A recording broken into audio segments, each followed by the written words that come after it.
everyone. Welcome to the Women in Motorsports. Joe Samaniego here, along with Ben Schneider and Daniel from Racers, the girls behind the helmet. We welcome everyone watching today. Be sure to subscribe and share your comments and questions with us in the comment section, and especially 2023. It's race weekend. Of course, we're going to be on the air tomorrow with Formula E, the pre-race covers. But damn, we're already getting some racing going already. 24 hours to they got the nighttime qualifying. How's everything shaping up for some of the female racers over there in Dubai? Oh yeah, pretty good. It's obviously first race weekend of the year, so we are all excited that we were getting some more racing action finally after the winter break. As you mentioned, it's 24 hour of Dubai week, which is kind of the first. The traditionally is the first race event that kickstart the season for GT and endurance racing. It used to be quite a big event with a lot of cars. Then for a couple of years there have not been quite the same amount of entries. Now this year again there's a good amount of participants throughout all the classes. So it's again quite an interesting event to see at the beginning of the year. We have two female drivers. Historically, there have been even more, but we have two female drivers on the grid this year. One in the GT3 Pro-Am class with Stefan Cox. She's quite experienced. Also, she is running in her own family team, which is Salocci by Cox Racing. She's racing alongside her father Peter, who has been quite a big name in the sports car racing in the 90s. He raced also in DTM, kind of in the golden era of DTM. And also there's the cycling star Tom Boonen racing with them. So it's quite an interesting team. They also race with the same lineup at the Gulf 12 hour in back in December. So it's not a new team. They're racing in a Porsche GT3. So hopefully they have some chances to get in the top 10 in their class.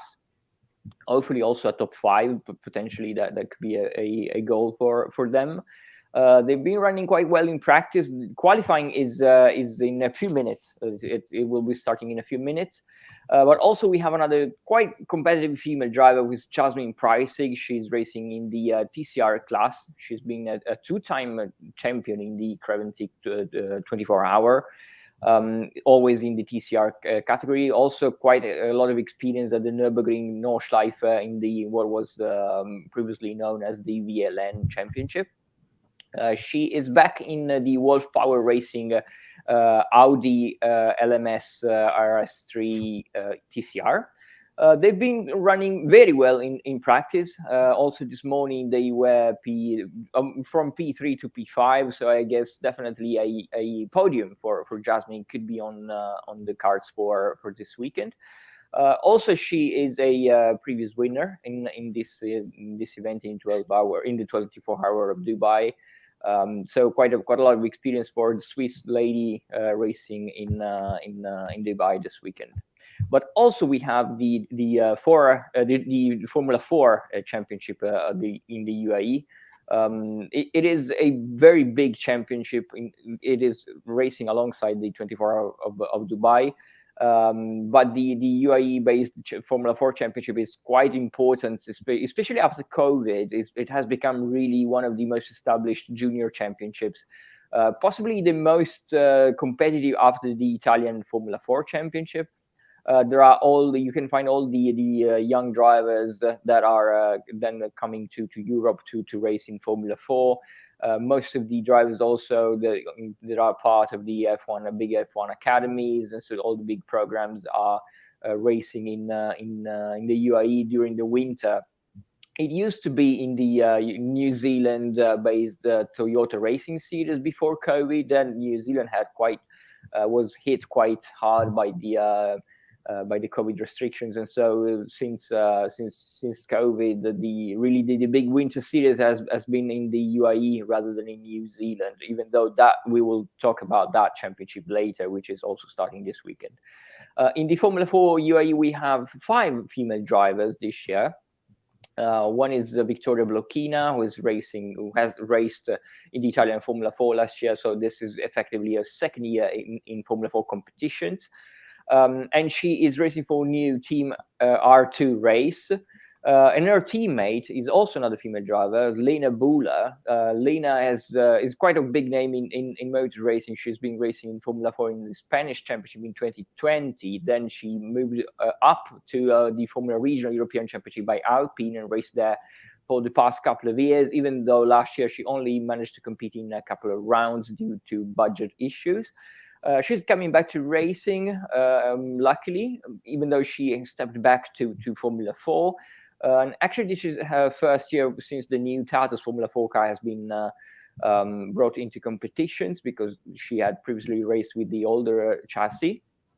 So also interesting to see Lena Buller racing for the UAE team Race to Race. But also we have an interesting return to Formula 4. Just like Lena, also Hamda Al-Kubaisi is racing in this championship. Obviously her home championship. She is a 6-time race winner in the Formula 4 UAE. From 2020 and 2021, in fact, she has raced and won races in this series. She was both the season. She ultimately ended 4th in the Drivers' Championship.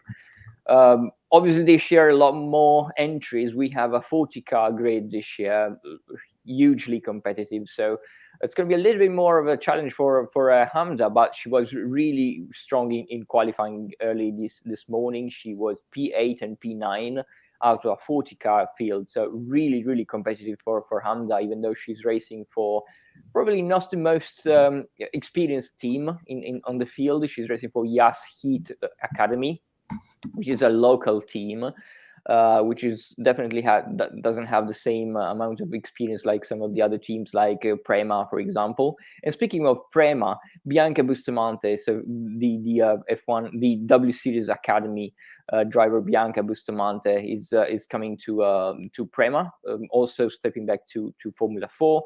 And then also another W Series driver, Emily De Geus, she's racing for MP Motorsport in the same series. We just had the first race of the weekend, which was quite interesting. Hamda was starting really well. She was starting P9, had a difficult first lap, which she had some wheel banging with some other drivers, was pushed wide on a couple of occasions on the first lap. She ended up in P16 and managed to recover one position and finished in P15. She was the best placed driver after the first race. Lena Buller was P20. She also had a good recovery. She was starting P29 and managed to climb up to P20. And then P26, it was P26 for Bianca Bustamante.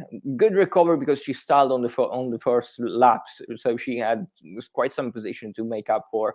Had a good recovery and finished P26 for Bianca, P27 for De Geus, and Vittoria Blocchina was P30 after she stalled on the grid on the formation lap, and then she had to start from the pit lane. So it was quite a more challenging race for Blocchina.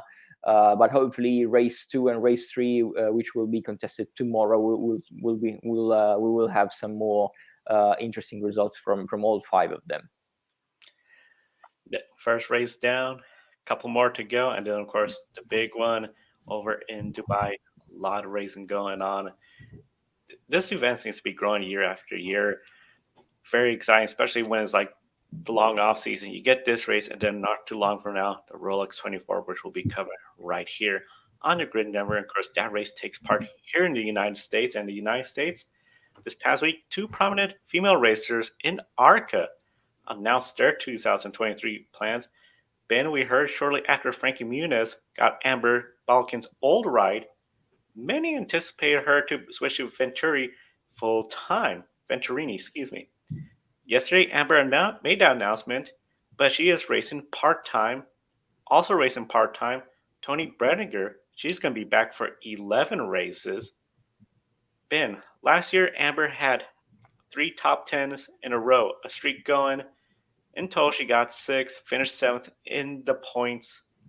Were you surprised that Amber didn't get a full-time deal, or is it just part of the struggle of You're in the lower division, getting those sponsors when those sponsors may be more attracted to a higher division like Xfinity or the trucks. Well, I think it's a combination of both, and I'll say I think I am a little surprised. I was hearing the rumors of Bulk and Venturini, and I think everybody just assumed that that would be associated with a full-time deal. But I can't say I'm shocked, and I'll tell you why. Venturini kind of has a history of doing this, only putting one or two full-time entries out there.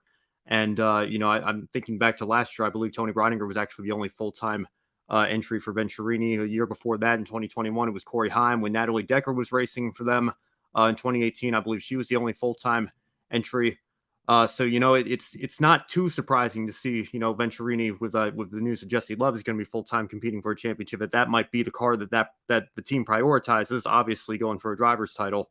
We always say that Toyota has more young drivers than they know what to do with, and that's kind of the problem that they have. Only having 6 Cup teams is by the time they get to the Cup Series, there's nowhere really to put them, and you see a lot of them move over to Chevrolet or to Ford programs. So.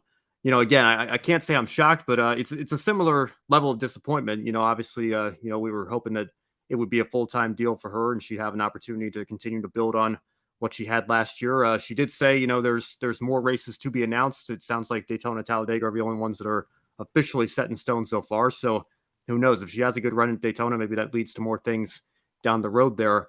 But yeah, it reminds me of, a couple of years ago, Gracie Trotter only got a part-time deal after winning West Series race in 2020, and by the end of the year, she made whatever it was, 10 or 11 starts. We haven't really seen her since. So hopefully, Amber can go out there, have some good runs, and maybe rebound back to a full-time deal in not so distant future.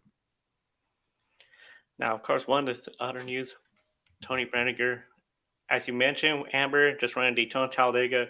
Tony, the 11 races she is running: Daytona, Phoenix, Talladega, Dover, Kansas, Charlotte, Iowa, Lucas Oil, formerly Indianapolis Raceway Park, Pocono, Kansas, and Phoenix. So quite a lot of races for her. We know outside ARCA, she's going to be doing some other racing series. Do you anticipate seeing results improve from last year? Or does a part-time deal play a disadvantage when you're doing another discipline of racing where she's going to be outside of ARCA a little bit more? I think it depends on the driver. Sometimes some drivers can adapt and go back and forth a little bit easier than others. But in the case of Tony here, we definitely need to see a step forward taken. Now, granted, a lot of times at the tracks last year was her first full-time ARCA deal, so it may have been her first time on those racetracks.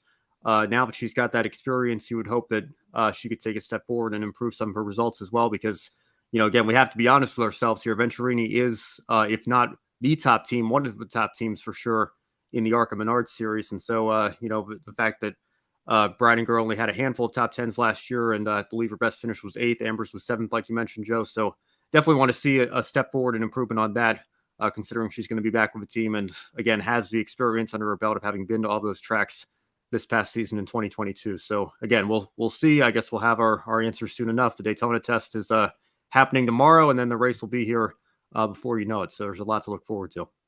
It's coming quickly. Going to be an exciting time. And, of course, definitely encourage everyone to subscribe to Grid Network. See a lot of our ARCA coverage, especially with Ben and Casey Campbell on Grid Encore. Now, one American driver that's getting more seat time this weekend, Chloe Chambers, 2022 W Series rookie, is racing Formula Regionals in New Zealand right now. Brenda Morris is also racing there as well. And last year, Chloe, her rookie season, was a bit of a struggle, especially if you compare it to her teammate, which was Jamie Chadwick, who went on to win races, get the championship.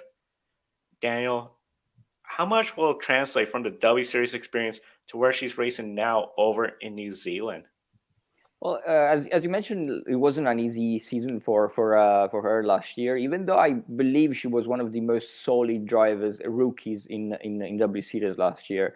Probably she didn't score all the points that she would have wanted, but I thought she was quite solid in her rookie season. Obviously, as you mentioned, she had quite a difficult teammate as Jamie Chadwick. But now it's a good program what she's doing in New Zealand, which is what I mentioned before as the formerly known as Toyota Racing Series. from this year, it is been renamed, rebranded as Formula Regional Oceania. This is because the cars are exactly the same as the ones that Formula Regional runs in Europe, in the Middle East, and in other regional championships. And obviously she had the experience of W Series with that same car, and also W Series last year raced in two rounds with the Toyota Racing Series cars, which was Barcelona and in the final race in Singapore. So these cars are exactly the ones that have been used in W Series over to in New Zealand. The championship resumes after a 2-year hiatus imposed by COVID, of course, because the international drivers could not reach New Zealand. So it has not the biggest of grades this year, because of course there's still many drivers that are going to the UAE rather than in New Zealand. But I think she made a good decision to go for this program. Especially because the same car that she already knows. She has tested before in New Zealand on a couple of racetracks. They're racing now in the first round of the championship. She is not the only female driver there, because there's also local driver Brianna Morris, that she is a Formula 4 champion. So it's also going to be interesting to obviously from Formula 4 to the Formula 3 regional cars. It's quite a big jump, but also it will be interesting to see what she can do. But I anticipate that Chloe Chambers is one of the drivers that could potentially be in around the top 6, top 7. In practice this morning, she was 9th.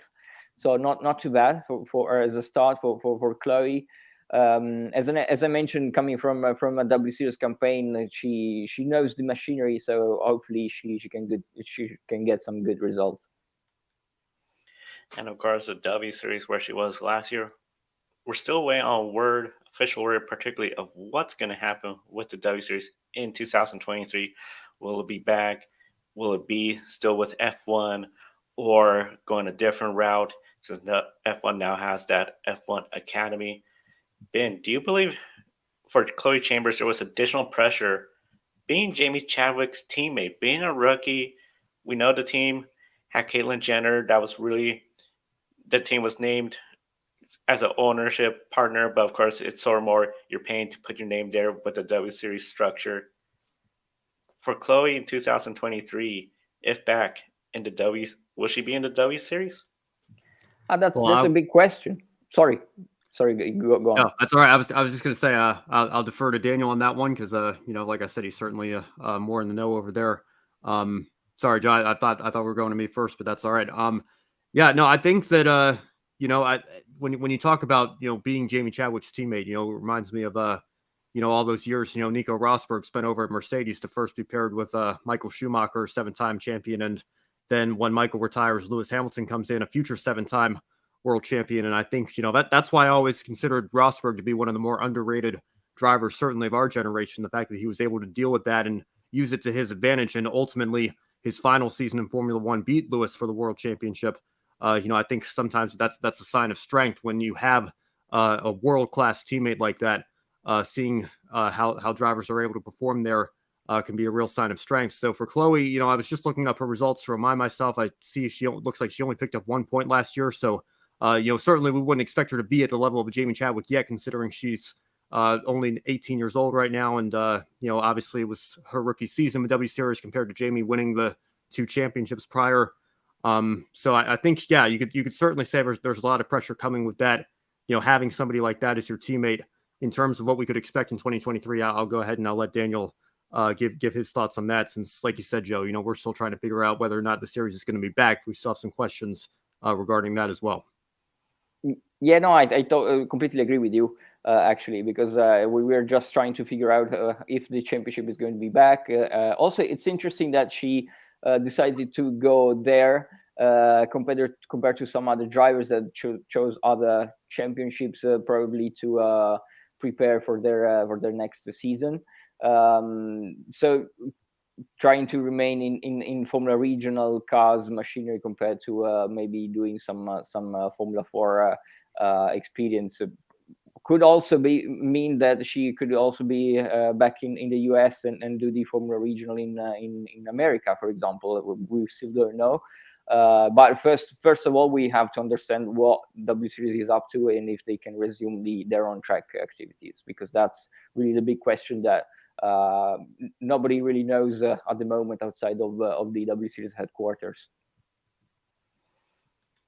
And that's a big thing. Once we hear what's the official word on what's going to happen with the W Series, of course, we're going to be reporting that right here on the Grid Network. So I encourage everyone to be sure to subscribe to the Grid Network and hit the bell icon to receive notifications. And of course, be sure to visit the website racersbehindthehelmet.com for all the latest news, including Amber Balkan, Joint Venturini Racing, Tony Brenner, who we discussed as well. And definitely check out the calendar link and follow all the women racing each and every weekend, including the 24 hours of Dubai.